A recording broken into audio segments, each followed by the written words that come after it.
দুর্গাপূজা শেষ হতে না হতেই দুদিন ধরে খুবই বৃষ্টি হচ্ছে, কমার তো নামই নিচ্ছিল না। তাই ভাবলাম কিছু রান্না না করে গরম গরম খিচুড়ি আজকে। Hello friend, good morning. তোমরা সবাই কেমন আছো? আশা করি সুস্থ আছো, ভালো আছো। কিন্তু এই বৃষ্টিতে চারদিকের যে অবস্থা, চারদিকে কিন্তু অনেক জায়গায় বন্যাও হয়ে গেছে, কিন্তু আমাদের আলিপুরদুয়ার এখনও ভালো আছে, সুস্থ আছে। তোমরা সবাই ভালো থেকো। আর দেখো, বৃষ্টি বলে কথা, ঘরের অবস্থা তো এরকম হবেই। যেহেতু দুদিন ধরে বৃষ্টি, তাই ঘরের মধ্যে জামা কাপড়ে ভর্তি। বাইরে বেরোলে তো ঠান্ডাই লাগছিল, কিন্তু ঘরের ভিতর ফ্যান না চালিয়ে থাকাও যাচ্ছিল না, এতটাই গরম লাগছিল। বুঝতেই পারছিলাম না ঠান্ডা গরম না বর্ষাকাল। আবার মনে হয় যে হয়তো এই বৃষ্টি দিয়েই ঠান্ডার আহ্বানটা শুরু হচ্ছে। ওদিকে দেখো, খিচুড়ি তো বসিয়েই দিয়েছি, এদিকে আলু ভাজাও কেটে নিয়েছিলাম, আর এখন আমি ডিম মামলেটগুলো করে নিচ্ছি। আর এদিকে দেখো আমার অবস্থা, ডিম মামলেট করতে যেয়ে কড়াইয়ের মধ্যে যে তেলটা ঠিকমতো ছড়াবো ওটাই মনে ছিল না।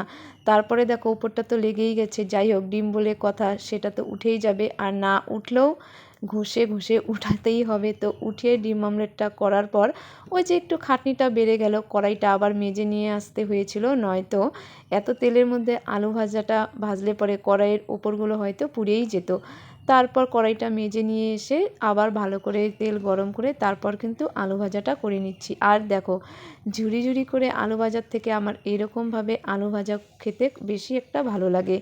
এখানেও আমি আবার ভুল করে ফেলেছি, এত মনের আনন্দে এদিকে ঠান্ডাও লাগছিল আর খিদেও প্রচুর পেয়ে গেছিলো, ভাবছিলাম কখন হবে আর খাবো তার জন্য। আর এদিকে যখন আমি আলুগুলো বসিয়েছি, হাফ হাফ করে কিন্তু দিতেই পারতাম, তাহলে হয়তো তাড়াতাড়ি হতো। আমি ভাবলাম না, বেশি করে তো তেল দিয়েছি, একবারেই ভেজে নিই। যেহেতু একবারে তেল দিয়ে সব আলুগুলো না দিয়ে দিয়েছিলাম, এক জায়গায় দলা পাকিয়ে যাচ্ছে, দেখতেই পাচ্ছ। আর এদিকে কিন্তু আমার কমানোর বাড়ানোরটাও নষ্ট হয়ে গেছে, অনেক দিন হয়েছে।